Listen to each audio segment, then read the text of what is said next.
Bueno, nuevamente buenos días. Yo soy Daniel, uno de los pastores de la iglesia, y es un deleite para mí siempre predicar la palabra del Señor, y hoy tengo esa responsabilidad. Dios me ha concedido la bendición de participar 3 veces en el taller anual de predicación de Simeon Trust que se hace aquí en Costa Rica. Que Simeon Trust es una organización que promueve la predicación bíblica, sobre todo con un enfoque de centralidad en Cristo crucificado, centralidad en el Evangelio, y esto conforme al legado de un predicador llamado Charles Simeon, de hace más o menos 2 siglos y medio atrás. Resulta que Charles Simeon en 1783 fue nombrado como pastor en una iglesia en Inglaterra, y pues él estaba por supuesto encantado con esto, pero resulta que algunos de los miembros más influyentes de la iglesia no les gustó tanto la idea. Ese enfoque de él de centralidad del Evangelio y también sus implicaciones en las misiones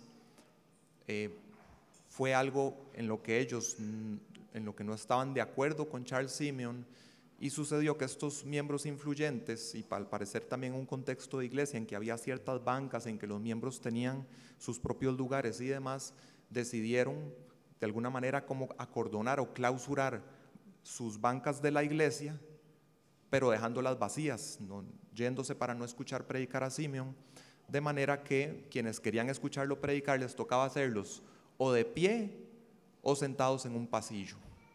Y Simeon tuvo que enfrentar esto durante un tiempo, acudiendo al Señor, buscando su rostro para asegurarse que estaba conduciéndose en fidelidad a lo que Dios le había enviado, y eventualmente Dios le concedió la gracia de que su ministerio fuera creciendo, incluso más allá de Inglaterra, a como hoy día que estamos hablando de él.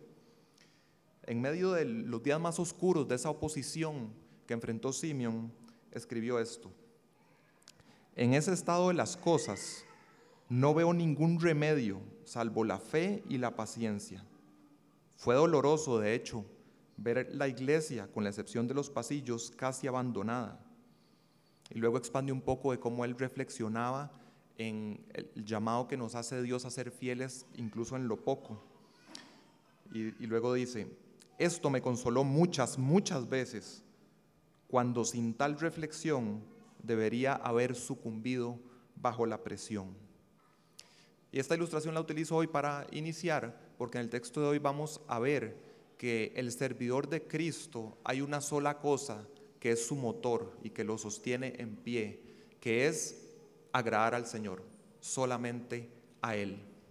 Aún en medio de la desaprobación humana, de incluso miembros o hermanos de la iglesia, o incluso las dudas internas que uno mismo pueda tener, lo que va a sostener al siervo de Cristo es el querer agradarle a Él solamente, reconociendo que Él es el único juez verdadero y que nos ha trazado el camino para agradarle, que es lo que Él ha dejado escrito en su palabra. Por favor, me acompañan en sus Biblias a 1 Corintios capítulo 4. Estamos continuando con la serie de predicaciones con esta carta.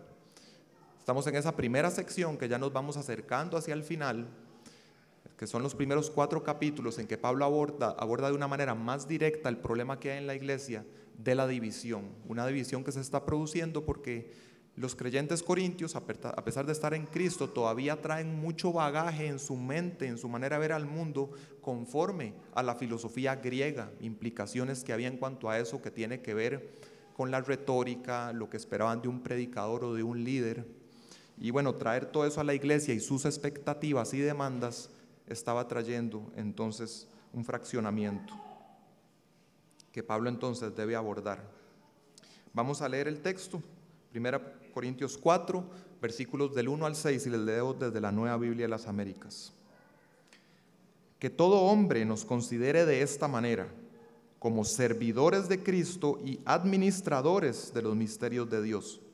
Ahora bien, lo que se requiere además de los administradores es que cada uno sea hallado fiel.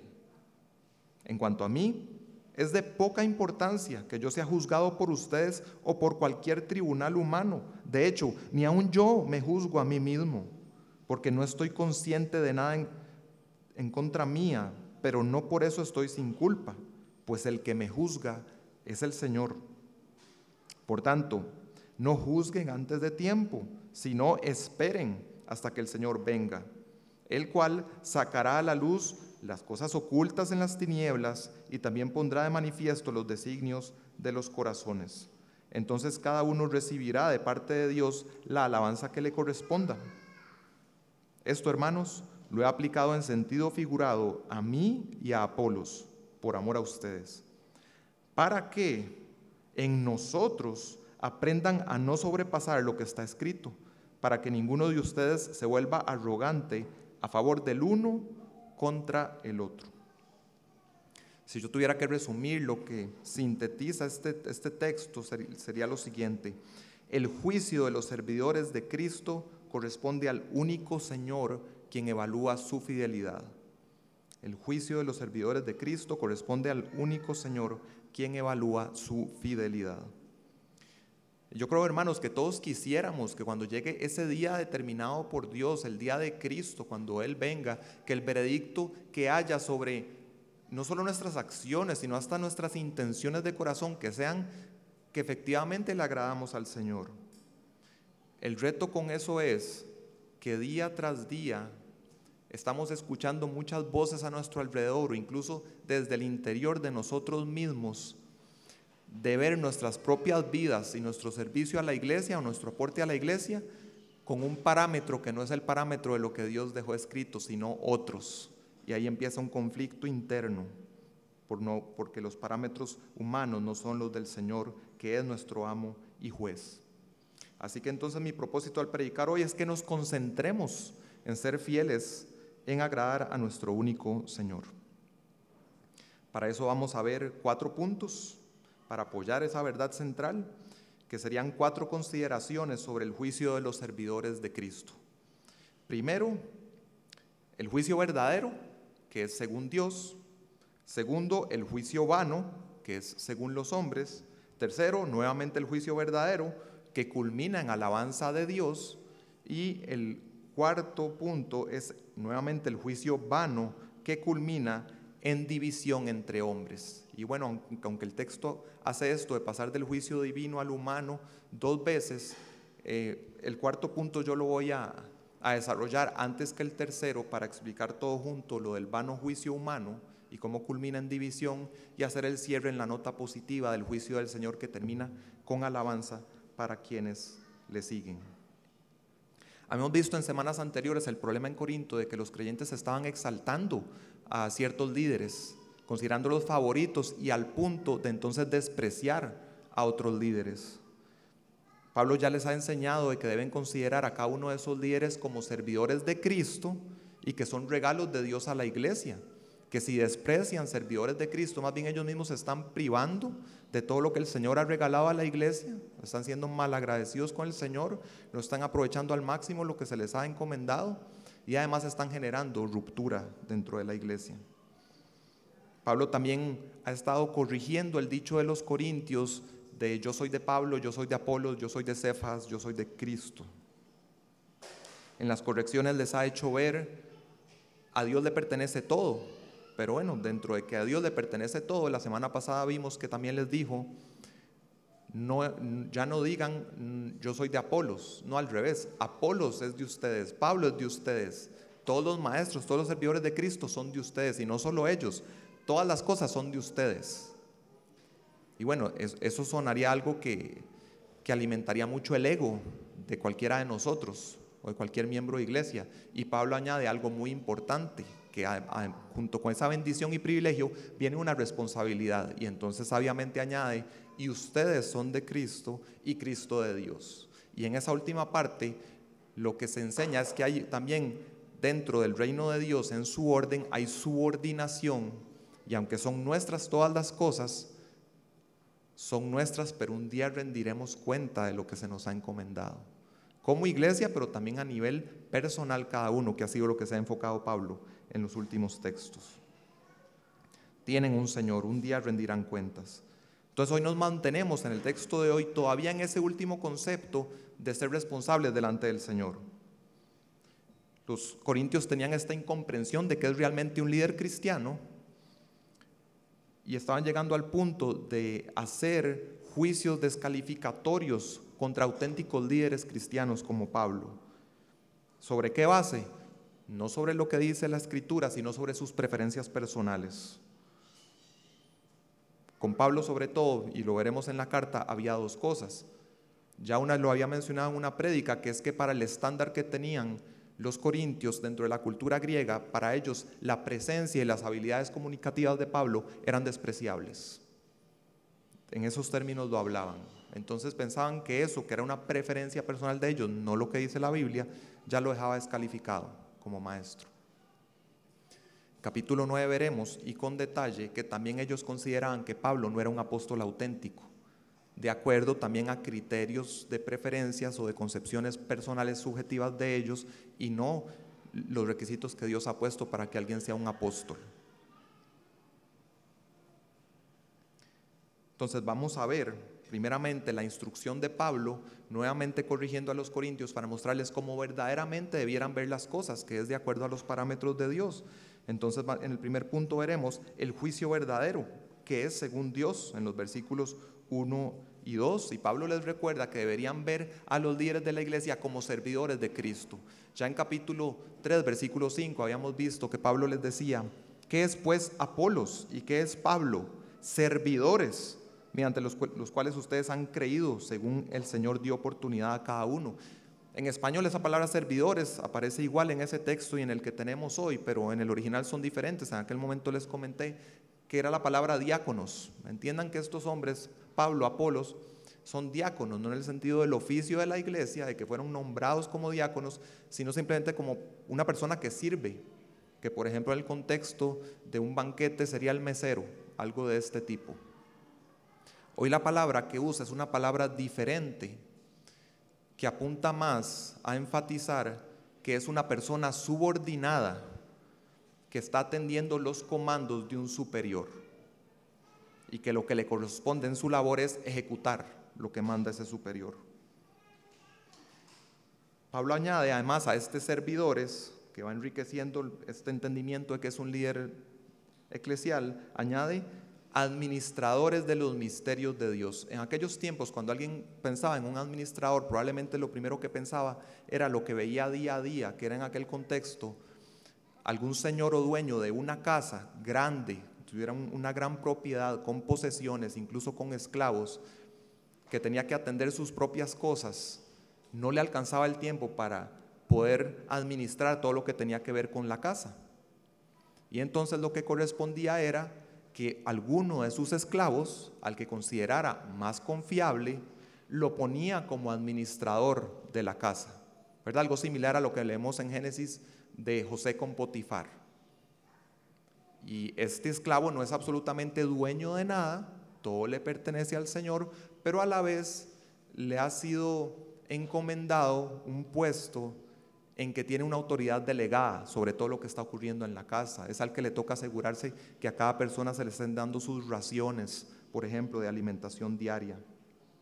Está sirviendo a los demás, pero a pesar de que está sirviendo a los demás, no debiera generar la impresión equivocada de que entonces ellos son sus amos y le dicen cómo hacer las cosas. No, aunque llegaran a reclamarle o a decirle eso, él solo rendía cuentas a uno solo, que era a su amo.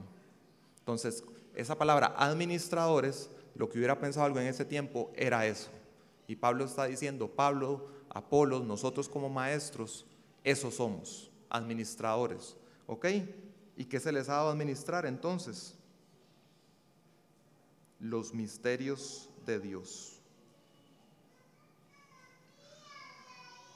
Ese término ya lo habíamos visto en 2.7 y 2.10, y lo habíamos visto en el contexto de que estaba la sabiduría humana y la sabiduría divina, y vimos que la sabiduría divina es inalcanzable para el humano. Entonces está lo que el humano puede lograr alcanzar por medio de investigación, de filosofía, de lo que a usted se le ocurra por logro humano, y está lo que Dios da regalado como revelación, que es la sabiduría divina, son los misterios de Dios.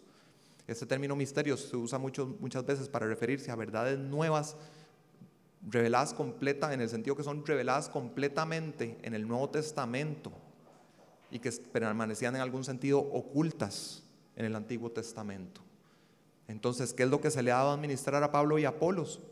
La palabra de Dios. Son ministros de la palabra de Dios, de la revelación divina.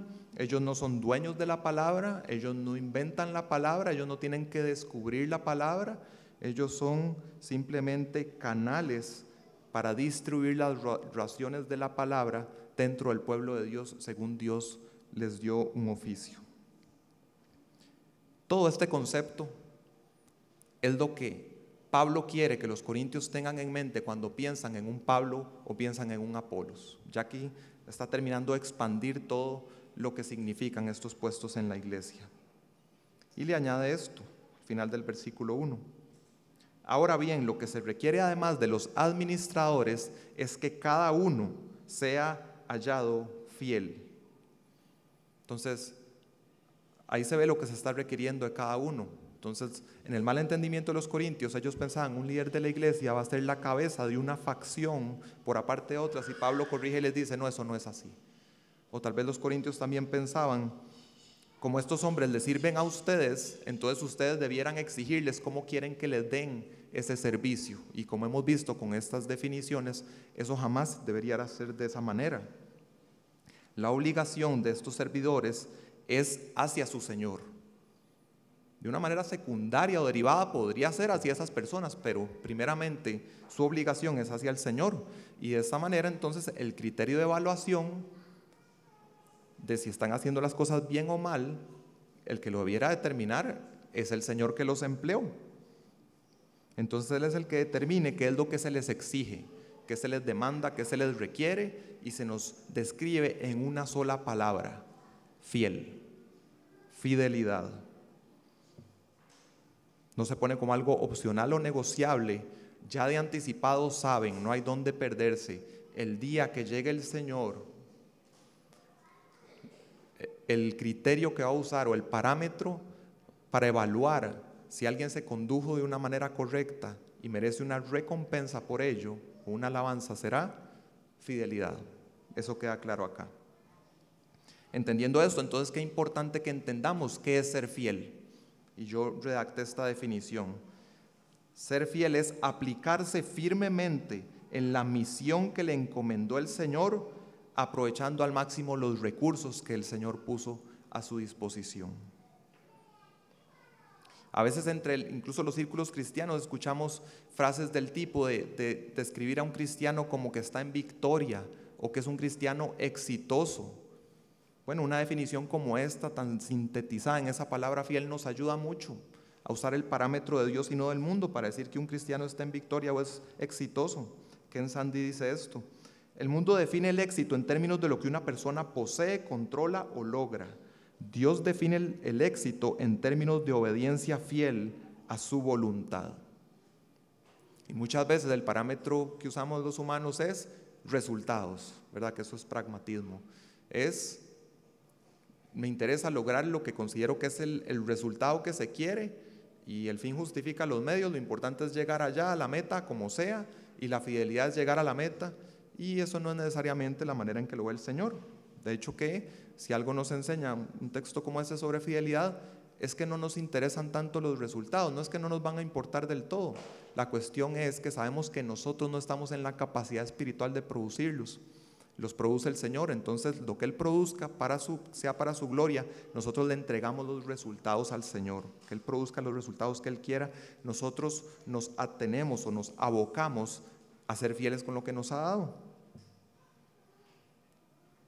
La Biblia nos apoya en entender que la fidelidad consiste en agradarle al Señor a lo que Él quiere según su voluntad. Por ejemplo, en 1 Samuel 2:35, esto dice el Señor a través de un profeta: levantaré para mí un sacerdote fiel. Ok, se le está encomendando sacerdocio. ¿Y qué significa que sea fiel? Que hará conforme a los deseos de mi corazón y de mi alma. Así que Dios, quien eligió al servidor, quien es quien lo compró por precio con la sangre derramada del Cordero en la cruz del Calvario, quien lo dotó por el poder del Espíritu Santo, quien le hizo un llamamiento, el Dios que hizo eso, que le hizo ese llamado, es el que sabe perfectamente en qué términos le hizo el llamado a esa persona, no en el sentido que es igual para todos el llamado que nos hace Dios, sino el llamado específico para esa persona, en las condiciones muy particulares y personales de esa persona. Es de acuerdo a ese llamado, a esa persona, que Dios le va a pedir cuentas en el día de Cristo. Esto puede incluir los dones espirituales que Dios le concedió a esa persona, sus habilidades, también en un momento de vida puede ser su disponibilidad de tiempo, su estado de salud, las relaciones que le regaló, las oportunidades que le ha abierto, todo lo que el Señor le haya concedido en sus circunstancias. Todo eso cabe dentro del parámetro en que Dios medirá la fidelidad conforme a lo que Dios mismo le dio para que cumpliera la tarea encomendada. Lo vemos, por ejemplo, en varias parábolas en que vemos que a varios siervos se le da cosas a administrar y se les dan diferentes cantidades. Eso ocurre dentro del reino de Dios. La cuestión es la fidelidad, porque habrá cantidades diferentes que Dios dispensa según su gracia y sus planes a diferentes personas. De hecho, hay una frase que usa 2 veces Pablo en sus epístolas, que es la medida de la fe. Y yo soy de los que entiende que esta palabra se refiere precisamente a eso, en que en los dones que Dios le da a personas específicas, cuando distribuye, a algunos les da más dotación que a otros. Y esa es la medida de la fe. Y es conforme a esa medida de la fe que corresponde entonces, que es lo coherente, que entonces ministremos al cuerpo de Cristo. Eso está en Romanos 12:3, en Efesios 4:7.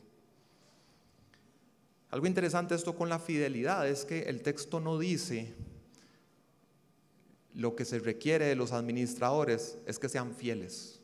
No, dice que sea de cada uno que sea hallado fiel. Esto de hallado, a lo que apuntan con un poco más de precisión, es no tanto al día a día de fidelidad, aunque por supuesto eso es importante, sino a la perseverancia hasta ese último día en que el Señor llegará de una manera probablemente inesperada, pero que en ese momento en que el Señor llega se encuentra a un siervo que perseveró en su fidelidad hasta el final.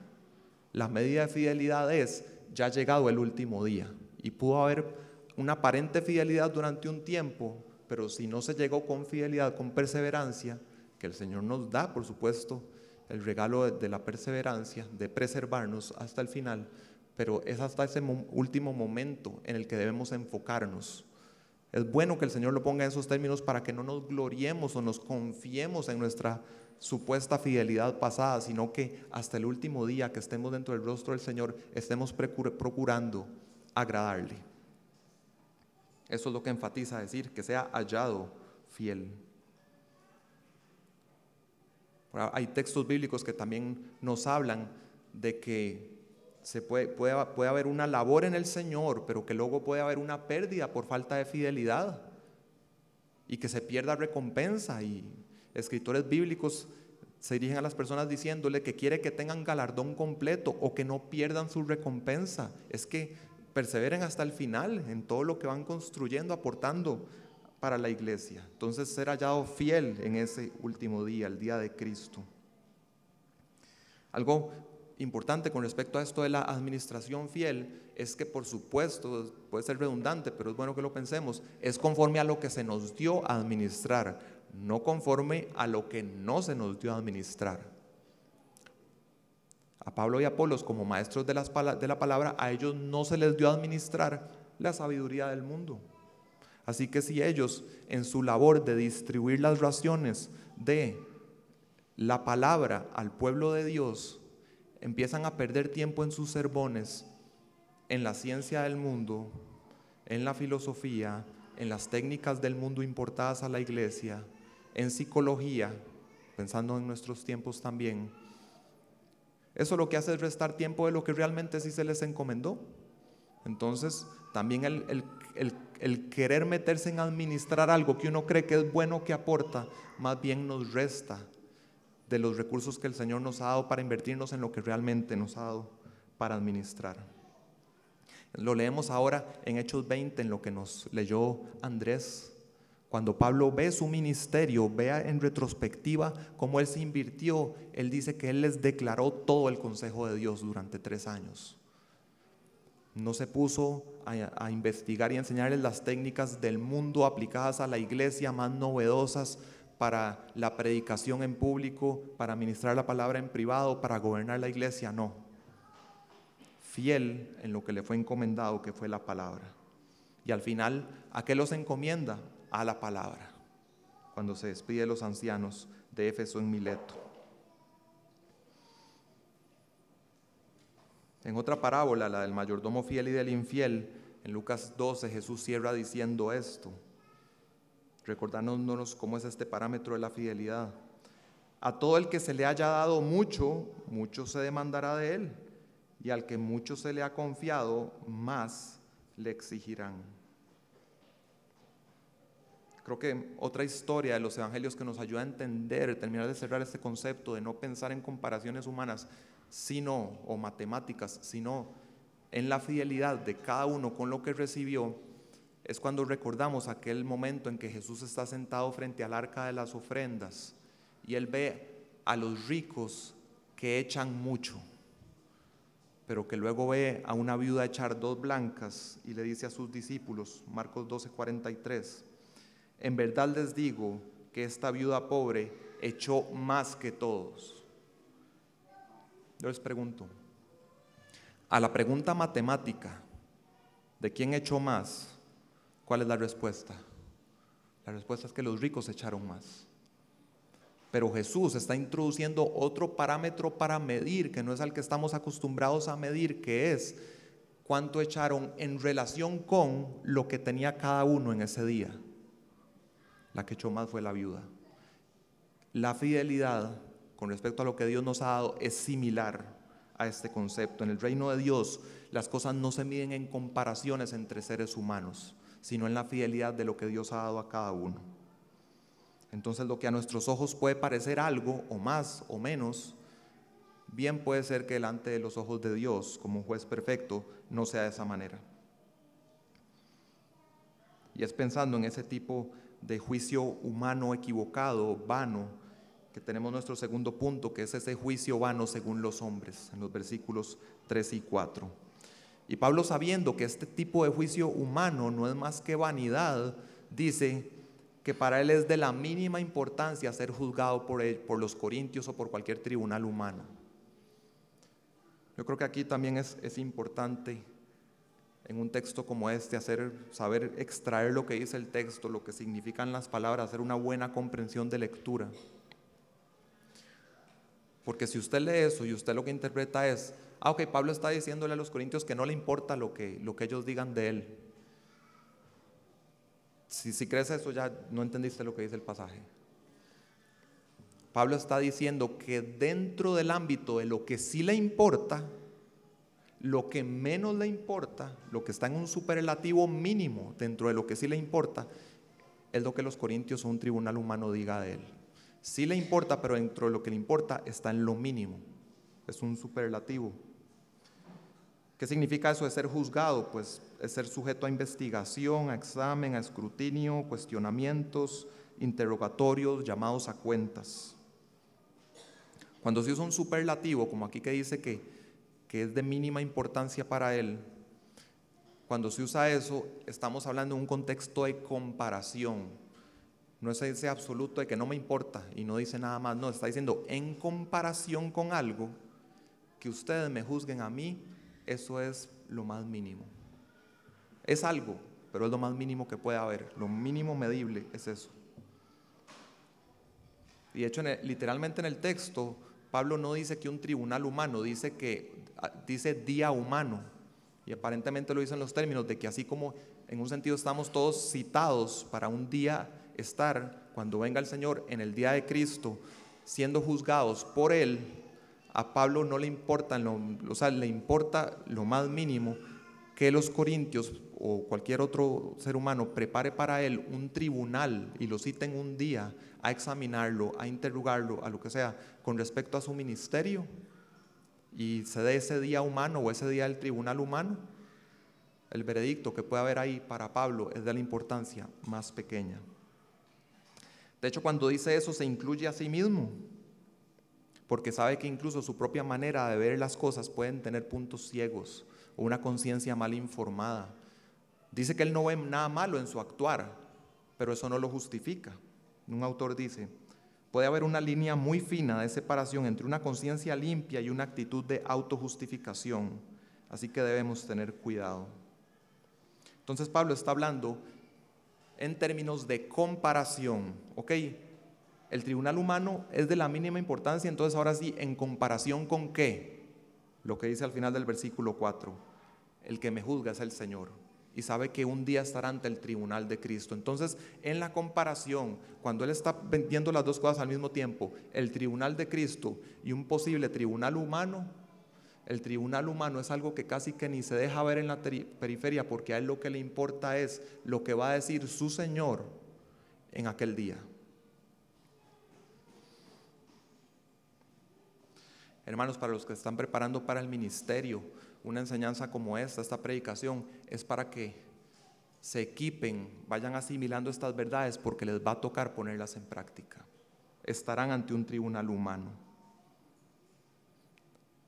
Te van a decir que no tienes el mejor estilo de liderazgo, el mejor estilo de predicación, el mejor estilo de aconsejar, o te van a decir que en un caso específico fuiste muy severo, que en ese caso te faltó gracia, fuiste impaciente, tuviste un pensamiento muy estrecho, y habrá casos en que tengan razón, pero es muy probable que en casos en que no tengan razón, igual te lo van a decir. Y la sentencia del tribunal humano está dada, como las bancas vacías enfrente de Charles Simeon.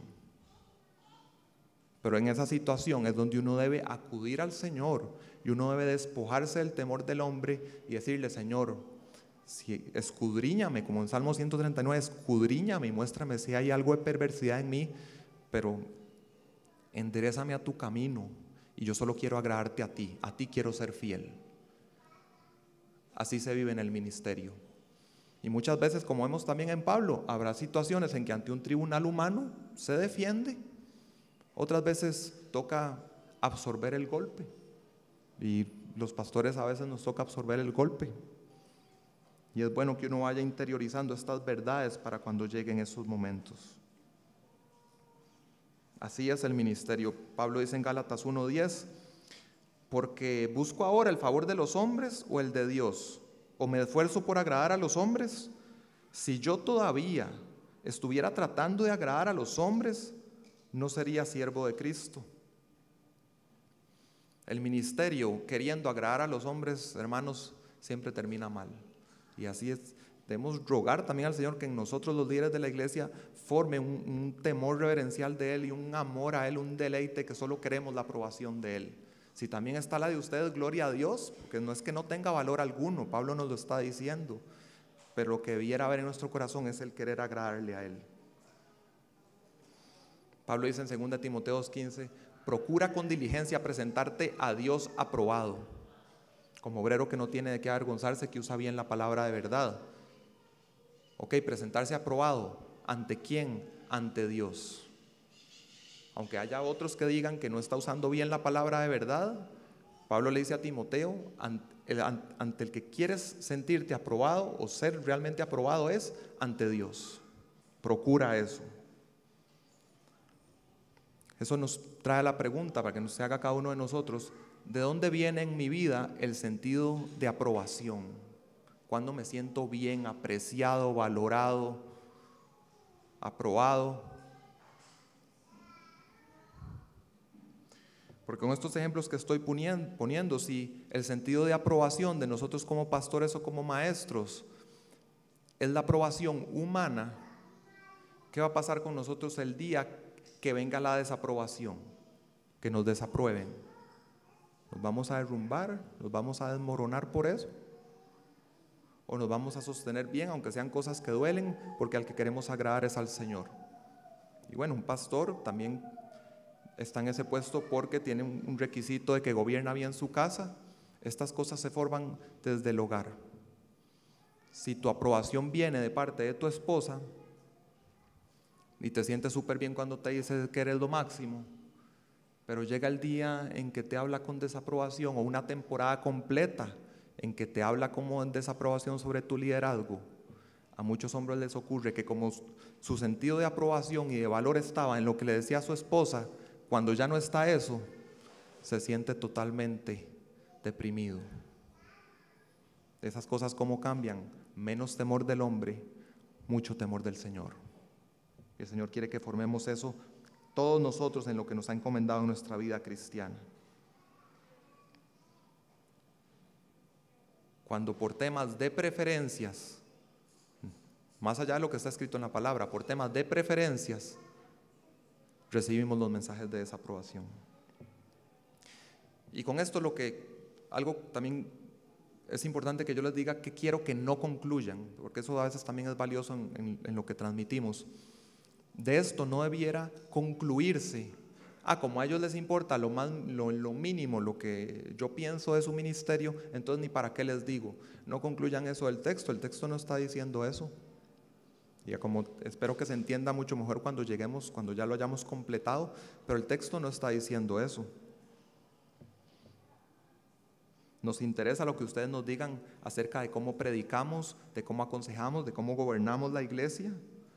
El tema es que los comentarios sean nacidos de amor, sean hechos en un espíritu de edificación, y que en la medida de lo posible lo que nos vayan a decir ya venga bien pulido en términos de fidelidad bíblica y no de tus preferencias personales. Pero es valiosísimo que nos puedan decir qué están viendo en nuestros ministerios, lo necesitamos. Es algo muy valioso para nosotros, sea de ánimo, sea de exhortación, es útil para nosotros, pero procurando apegarnos a los parámetros del Señor. Jamás debiéramos concluir que Pablo por medio de esto está prohibiendo, incluso que en nuestro interior evaluemos que si un siervo de Dios es fiel. No está prohibiendo eso, porque él mismo lo hacía. Vean en Colosenses 1:7, Epafras, nuestro amado consiervo, quien es fiel servidor de Cristo. Ahí Pablo está viendo a un hombre, lo conoce, considera que es fiel y lo está declarando como un hombre fiel, servidor de Cristo. Colosenses 4:7, Tíquico, nuestro amado hermano, fiel ministro y consiervo en el Señor. La cuestión es que se haga con el criterio divino correcto y con la intención de edificar la iglesia. Lo que sucede, hermanos, y por lo que viene todo este problema en Corinto, es porque nuestra tendencia natural es a usar el parámetro humano de las comparaciones entre nosotros. Quisiera dar un ejemplo. Tenemos, por ejemplo, semana tras semana los estudios bíblicos, las reuniones de oración. En periodos más largos tenemos las reuniones de hombres y de mujeres. Y, por ejemplo, usted tiene una persona que va a 3 de cada 4 y otra persona que va a 1 de cada 4 de esos eventos. Y a la pregunta matemática usted respondería que el que va 3 veces es el que está más comprometido, o el que va una vez está poco comprometido. Yo creo que un texto como hoy, que nos habla de fidelidad, dentro de un contexto de todo lo que Dios ha dado a una persona en su vida y en momentos específicos, vemos que ese criterio puede ser un criterio necio, pues no toma en cuenta cosas que el Señor sí, que nos dice que vale la pena tomar en cuenta. Tal vez en esas personas, el que va 1, el que va 3 veces, no estamos considerando cuál es su estado de salud, si en ese momento de su vida tiene personas dependientes, si el Señor en ese momento de su vida le ha puesto prioridades más importantes que corresponden antes que ir al estudio bíblico, si tiene algún problema de recursos o si no tiene transporte. Y bien pudiera ser que el que va a 1 de cada 4 realmente con parámetros diferentes sea una persona que valora más, tiene prioridad más alta y se esfuerza más por ir al estudio bíblico que el que va 3 veces. Bien puede ser. Entonces, hermanos, en ese tipo de situaciones es que tenemos que ser lentos en ponerle a una persona la etiqueta de que es una persona no comprometida, o que es una persona que no es lo que debería ser, o que no hace lo que debería hacer. Pablo nos llama en este texto, paren de hacer eso. Esa persona que estás juzgando podría estar siendo mucho más fiel de lo que te imaginas cuando ya tomas en cuenta todo lo que el Señor le ha dado en su vida en este momento. Y si tú le pones la etiqueta y se la dices, vas a producir en esa persona desánimo y en la iglesia vas a producir desunión. Es de lo que habla el texto de hoy. Ahora es diferente si estás cerca a un hermano, hablas con él con confianza, conoces su vida y en esa relación cercana, en amor, ves que esa persona está invirtiéndose en cosas vanas que no valen la pena y en amor le dices, mi hermano, mi hermana, te estás desperdiciando con lo que el Señor te ha dado, con los regalos que te ha dado para servir a la iglesia y te estás invirtiendo en estas cosas del mundo, te estás desperdiciando. Una conversación así es diferente, es una conversación valiosa, pero lo hacemos conforme al Espíritu del Señor. Ahora, yo no quiero que esto que acabo de decir más bien se malinterprete en otro sentido, porque dentro de la iglesia del Señor existen responsabilidades que requieren que les invirtamos una alta cantidad de tiempo. Alguien podría ser que alguien quiera predicar, pero que en eso que le ha dado el Señor en su vida en este momento, sus prioridades bien puestas en orden y demás, lo que pueda invertirle a la predicación, a una predicación, sean 3 horas. Incluso si esa persona es súper fiel en esas 3 horas, entendemos que cuando la Biblia habla de la predicación, del ministerio de la palabra y lo describe como algo arduo, como un esfuerzo grande, como algo que te llega a agotar, difícilmente se refiere a un esfuerzo de 3 horas, por más fiel que sea. Y entonces puede haber ciertas responsabilidades dentro de la iglesia que sí se deben asignar a personas que pueden invertirle el tiempo que ameritan. Yo mismo, si por atender prioridades más altas que Dios me ha dado en mi vida, como alimentar a mi familia y cuidar de ellos, atenderlos en todo sentido, no puedo asignar la cantidad de horas suficientes para que la predicación sea lo que entendemos que el Señor quiere que sea. Yo soy el primero que le voy a decir a Andrés, busquemos una alternativa y que sea otra persona la que esté más veces en el púlpito. ¿De qué otra manera se puede ver?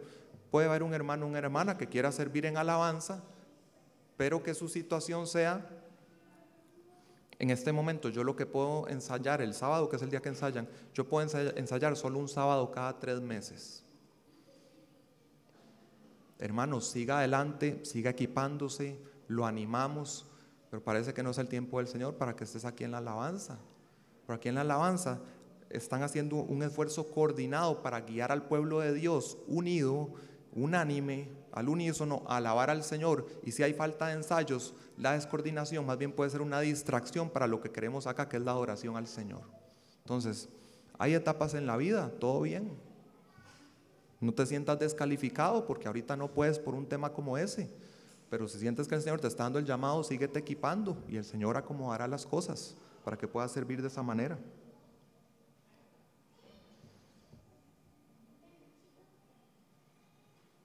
Yo creo que otro ejemplo en este tema de las comparaciones humanas que nos puede afectar es que uno podría ver a un hermano que hace muy bien algo. Alguien podría ver a un predicador o a un diácono que admira y quiera ser incluso como un clon de esa persona. Y hermanos, ese camino no nos va a llevar a más que a la frustración, porque tu vida y tus dones y todo lo que el Señor te ha encomendado jamás va a ser lo mismo que lo que le dio a esa persona.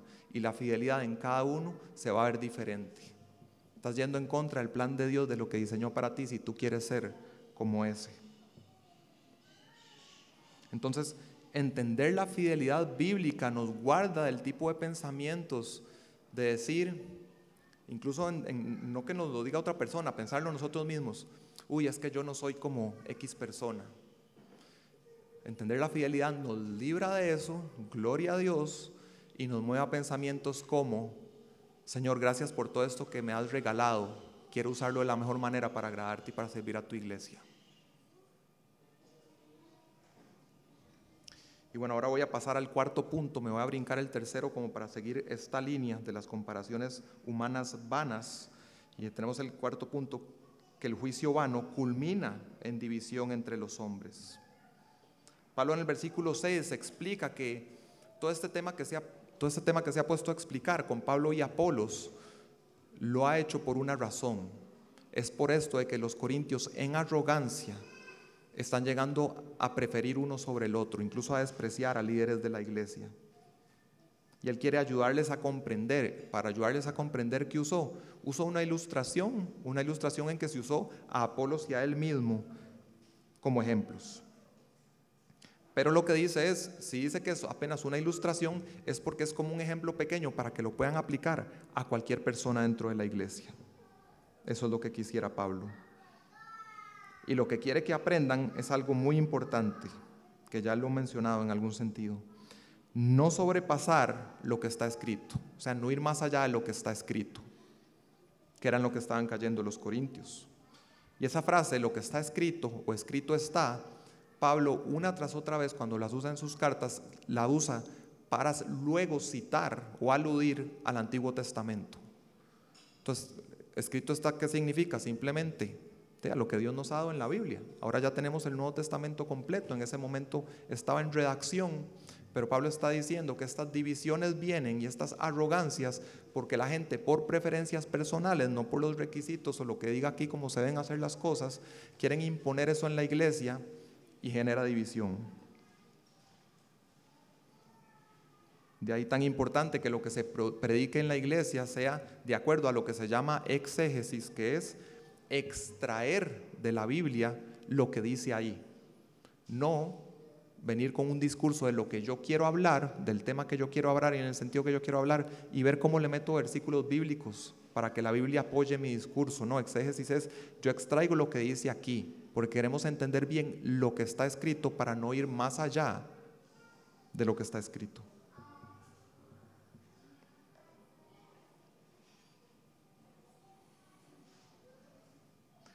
Los corintios estaban cayendo en este tema de las preferencias personales, hacia Pablo específicamente.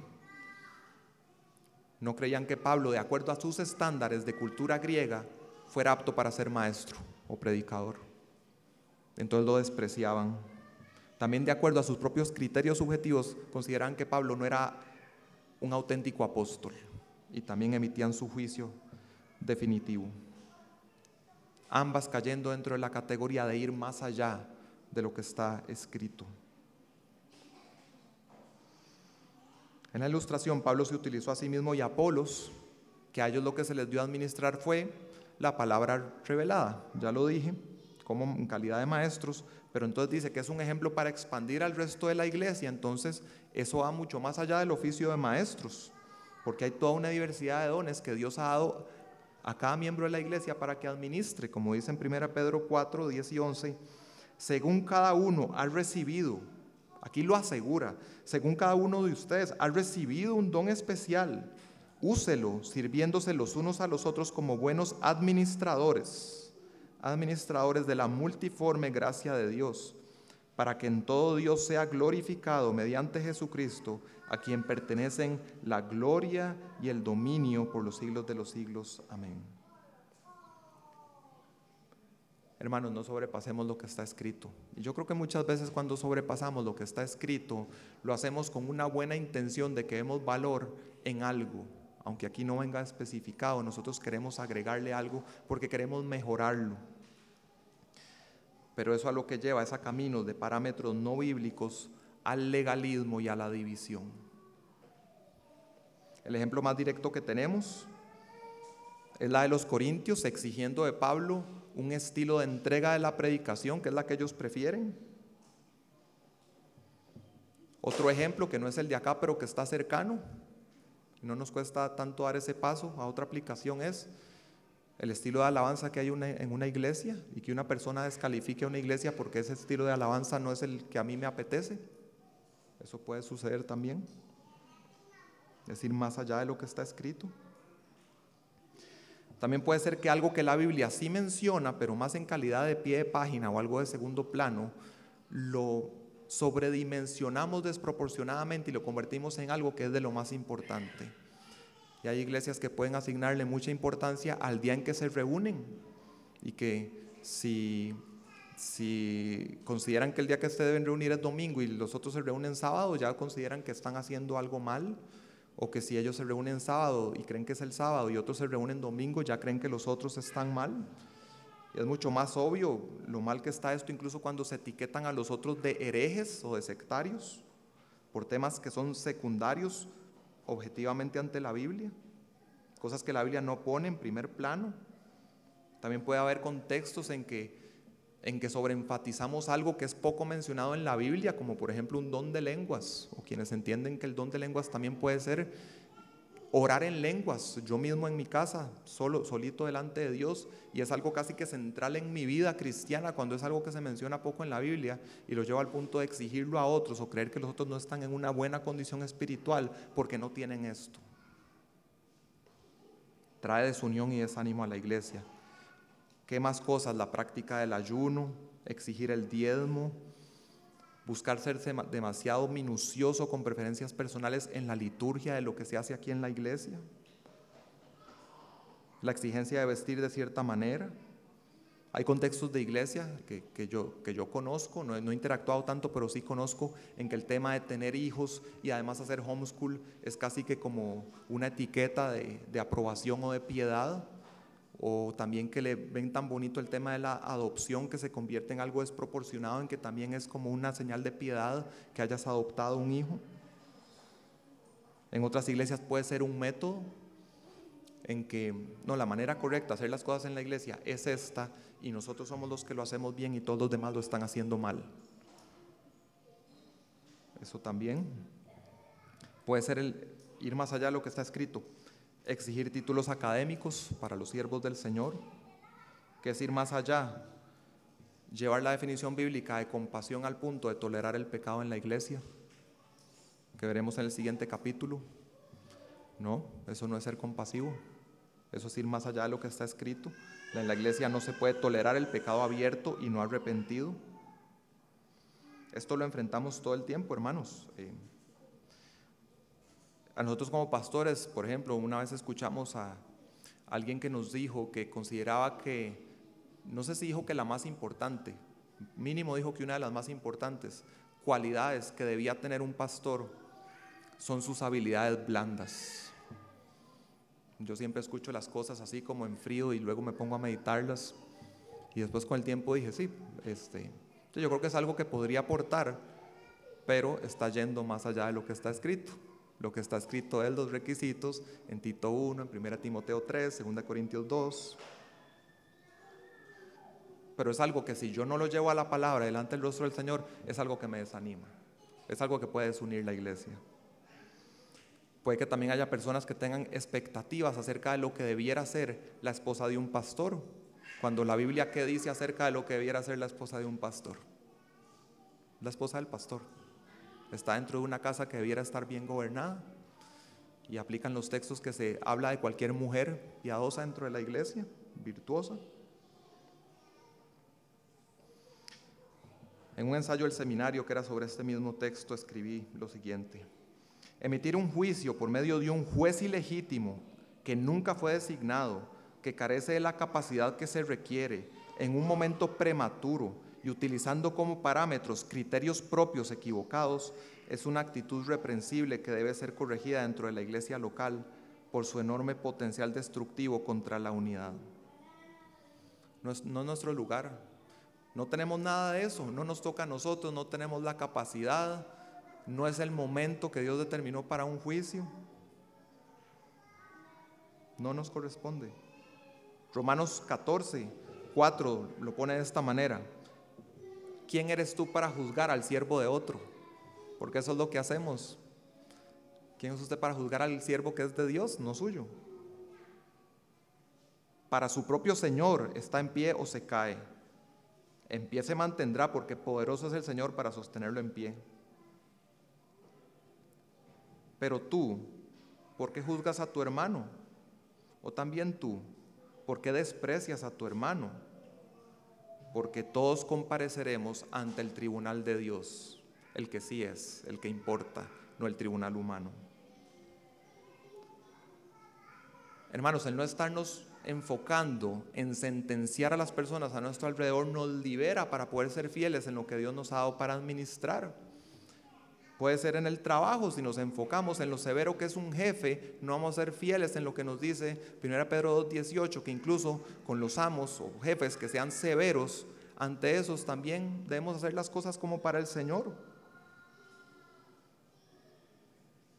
O si no estuviéramos condenando a nuestro cónyuge, porque es que mi cónyuge no es todo lo que debería ser, eso me está obstaculizando para yo ser fiel en el matrimonio que Dios me ha encomendado. Y le rendiré cuentas por mi matrimonio, independientemente de lo que sea o haya hecho mi cónyuge. Dios me pediría cuentas por cómo administré yo mi matrimonio. Igual como miembro de iglesia, el enfocarnos en sentenciar a los demás nos priva de concentrarnos en lo que nos corresponde, ser fiel en lo que sí nos toca a nosotros. Ahora sí, pasamos a la última verdad, que sería en el bosquejo la número 3, que es nuevamente el juicio que sí importa, el juicio verdadero, el que culmina con alabanza de Dios y no con división de la iglesia. Pablo les dice, por tanto, no sigan juzgando antes de tiempo. Aquí estamos hablando de un juicio acerca del ministerio, ¿verdad? No estamos hablando de pecado en la iglesia. Eso va a ser evidente en el próximo capítulo, en que Pablo dice que juzguen el pecado de la iglesia de un hombre que está viviendo en inmoralidad y no se arrepiente. O en capítulo 6, donde dicen que disputas que están llegando a tribunales civiles juzguen dentro de la iglesia. O en capítulo 9, cuando dice que él mismo puede llegar a ser descalificado del ministerio por una caída moral. No sé, hay que juzgar el pecado en la iglesia. Aquí no está hablando de temas de pecado, está hablando del ministerio. Y Dios ha determinado que existen requisitos públicos de testimonio dentro de la iglesia para ser miembro, pero también para algún oficio. Eso existe dentro de la Biblia. De hecho, en esos contextos no solo debe haber un examen, no solo puede haber un examen, debe haber un examen. La Biblia nos llama a hacer un examen. No podemos permitir que alguien pertenezca a la membresía de la iglesia solamente por algo que dice en un momento de la boca para afuera. Debe haber un examen del testimonio de la persona. Igual para los oficios dentro de la iglesia. El tema es que los corintios, lo que Pablo los llama a que dejen de hacer es atribuirse a sí mismos el hacer un juicio condenatorio definitivo, descalificatorio de siervos del Señor, de una manera que no les corresponde y los parámetros que no son. Les dice que esperen hasta que el Señor venga. Al Señor le corresponde y Él tiene las facultades que se necesitan, como que sacará a la luz las cosas ocultas en las tinieblas. Todas esas cosas que le dije, tal vez oculto y tinieblas no suena como a pecado, no necesariamente es eso. Esas cosas que nosotros no vemos en las vidas de las personas y que afectan qué tanto pueden dedicarse a ciertas cosas que nosotros no lo vemos, el Señor sí las ve y Él puede sacar a la luz eso. ¿Qué más? El Señor hará, pondrá de manifiesto los designios de los corazones. Dios, dentro de su criterio de juicio, incluye cuál fue la intención del corazón de cada cosa que hizo el que pertenece a su iglesia. No solo el resultado tangible, la calidad de los materiales que vimos en capítulo 3, eso incluye también la intención del corazón, porque así es como juzga el Señor. En 1 Samuel 16:7, el hombre mira la apariencia exterior, pero el Señor mira el corazón. Cuando Cristo venga y juzgue, viene con un galardón, viene con juicio perfecto a recompensar los suyos. Este texto nos dice que de Dios vendrá alabanza a cada uno de nosotros. Y esa palabra alabanza llama la atención, que Dios nos dé alabanza, y es la misma palabra alabanza que se usa en la Biblia para alabar a Dios, sí es la misma. Obviamente que no significa en el sentido de que Dios nos vaya a adorar, o por supuesto que eso no será así, si es que Dios nos va a dar una alabanza en el sentido de una muestra de aprobación, de reconocimiento, de elogio cuando regrese. Creo que cuando el Señor llegue en ese juicio nos vamos a llevar sorpresas. Quizá nuestro predicador favorito no sea de los más elogiados por el Señor, porque a pesar de que en el número matemático hizo algo grande y que mucha gente lo vio y se benefició, Dios lo había superdotado mucho más que eso y más bien no fue fiel con lo que Dios le dio y se quedó corto. Quizás sean galardonados pastores no reconocidos por casi nadie. Quizá los más galardonados sean las personas que ni hacen cosas que son vistosas enfrente de la iglesia. Personas que ministran más en grupos pequeños, en privado, o que son guerreros de oración donde nadie ve, o que aportan al Señor donde nadie ve. Esto me pareció valioso, dice: esta perspectiva del elogio divino que considera hasta la intención del corazón motiva la santidad, asegurando a los santos que el trabajo y sufrimiento no reconocidos por los hombres no son en vano para su Señor. Perseguimos agradar a Dios desde el corazón, como dice 1 Tesalonicenses 2:4, así como hemos sido aprobados por Dios para que se nos confiara el Evangelio, así hablamos, no como agradando a los hombres, sino a Dios que examina nuestros corazones. Hermanos, viéndonos como pecadores, cuán lleno de gracia es el Señor, que lo que podemos esperar el día que Él regrese y estemos delante de Él no es condenación, sino que vamos a escuchar de Él una alabanza a cada uno de nosotros. Para el cristiano esta promesa es verdadera y garantizada, independientemente del aparente éxito o recompensa recibida ahora. A veces pareciera que hacer lo correcto pasa desapercibido.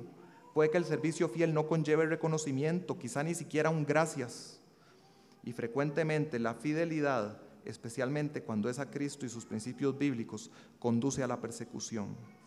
Pero como cristianos nunca debemos permitir que la ausencia de recompensa inmediata o bendición nos aleje de una fidelidad inquebrantable, ya que la promesa del Señor es que eventualmente recibiremos de Él recompensa.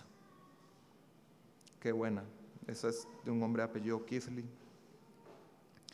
Hermanos, y el perfecto modelo que tenemos de servicio, de sujeción, de obediencia, por supuesto que es Cristo. Eso nos conecta con lo último que dijo Pablo en el pasaje anterior. Sí, todo es de ustedes, pero ustedes de Cristo, y no terminó ahí, y Cristo de Dios. En Cristo tenemos el modelo, así de cómo debemos aplicar la responsabilidad del nosotros de Cristo, tenemos el modelo de cómo hacerlo en Cristo de Dios.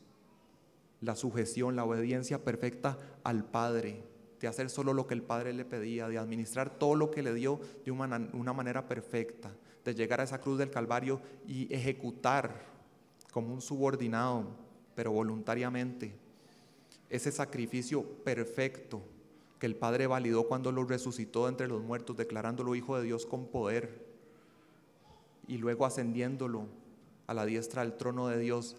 Ese es nuestro modelo, hermanos. Qué glorioso que es Cristo, porque aún el Hijo del Hombre no vino para ser servido, sino para servir y para dar su vida en rescate por muchos. Ese es nuestro llamado supremo.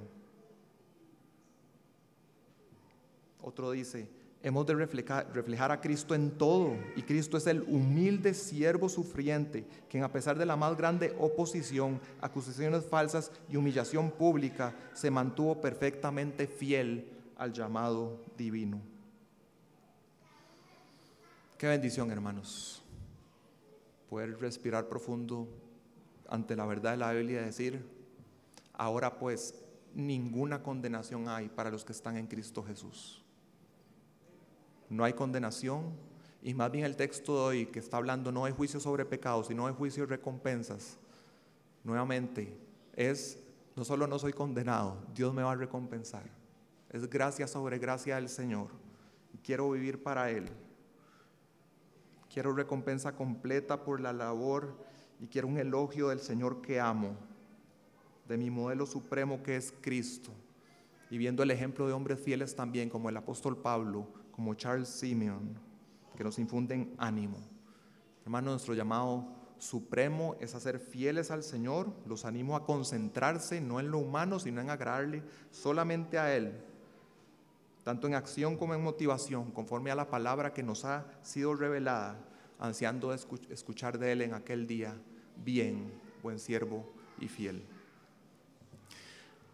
Padre, te damos gracias y te pedimos que concedas que a todos los que estamos aquí hoy, Señor, y tu Santo Espíritu nos mueva a fidelidad, Señor, recibamos galardón completo en aquel día delante tuyo.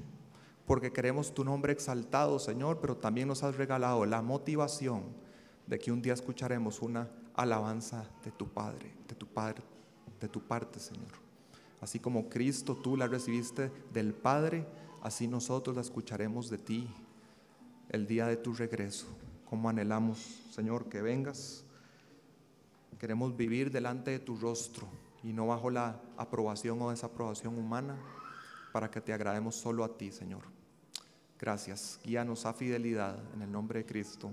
Amén.